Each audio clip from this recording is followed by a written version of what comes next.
UP चुनाव को लेकर तमाम तरह के ओपिनियन पोल आ रहे हैं, अखबारों में, टेलीविज़न में लगातार किस पार्टी की सरकार बनेगी, किसकी नहीं बनेगी, बात हो रही है। 7 चरणों में चुनाव है, 11 फरवरी को पहले चरण के मतदान होंगे। लेकिन नेशनल दस्तक की कोशिश है कि आपको ग्राउंड रिपोर्ट, जो जनता का ओपिनियन वो बताया जाए, जो सामाजिक राजनीतिक विश्लेषक हैं उनसे बात की जाए। और इसी कड़ी में मेरे साथ इलाहाबाद यूनिवर्सिटी के प्रोफेसर डॉक्टर विक्रम हैं, और मैं उनसे जानने समझने की कोशिश करूंगा कि राजनीतिक हालात क्या हैं और जनता के मुद्दे क्या हैं, और जो राजनीतिक पार्टियां हैं क्या वो जनता से अपने आप को रिलेट कर पा रही है। सर, जिस तरह से यूपी में लगातार यूपी को लेकर ओपिनियन पोल आ रहे हैं, क्या लग रहा है कि जो बीजेपी हो या समाजवादी पार्टी, उसके जो मैनिफेस्टो आए हैं, क्या वो जनता के जो मुद्दे हैं उससे कोई तालमेल रखता है या सिर्फ चुनावी मैनिफेस्टो है ये? देखिए, ऐसा है कि जो मैनिफेस्टो का सवाल है, दरअसल ये कंस्ट्रक्टेड होता है। ये बनाया जाता है, गढ़ा जाता है। हम जानते हैं कि इतिहास में या इतिहास से बाहर भी कि हमेशा से जो डोमिनेंस रहा है, जो तथाकथित पॉलिटिकल अपर कास्ट की पार्टी रही हैं, वो कंस्ट्रक्टेड करती हैं।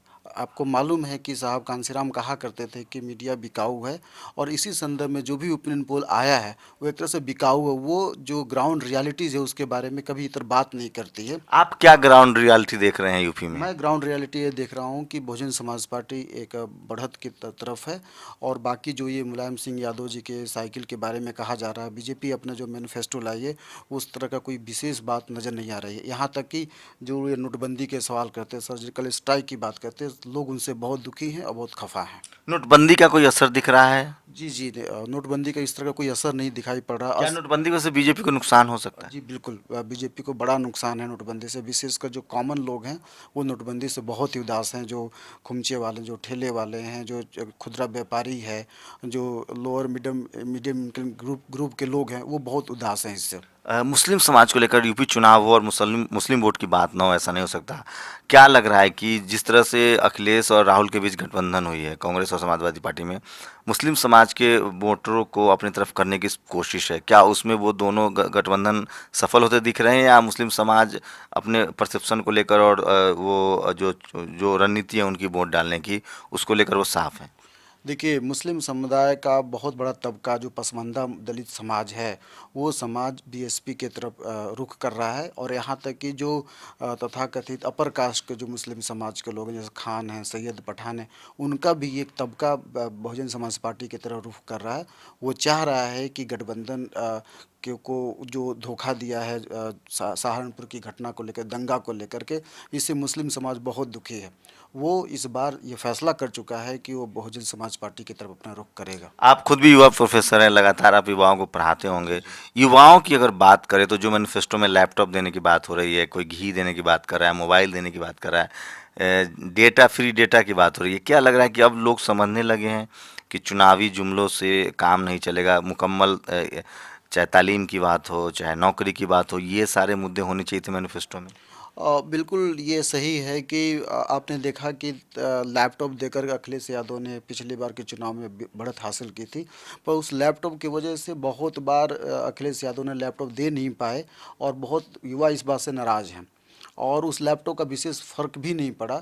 अगर इस बार अमित शाह ने उसी बात को परिपाटी करने की कोशिश की तो ये परिणाम भी सफल नहीं हुआ, क्योंकि लोग जान चुके हैं कि लैपटॉप एक चुनावी मुद्दा है और क्षणभंगुर सवाल है। क्या इससे लग रहा है कि एक जो जनरल परसेप्शन में माना जाता है कि जो जिसकी पार्टी की सरकार होती है उनके खिलाफ एंटी इनकम्बेंसी होती है, केंद्र में जो बीजेपी की सरकार है और 5 साल अखिलेश ने सरकार चलाई, तो एक एंटी इनकम्बेंसी भी दिख रही है। ऑफ कोर्स बिल्कुल ये देखेगी, क्योंकि जनता शुरू में जज करना चाहती है, शुरू में आपको सत्ता में बैठाती है, उसके बाद जनता आपका परफॉर्मेंस देखना चाहती है।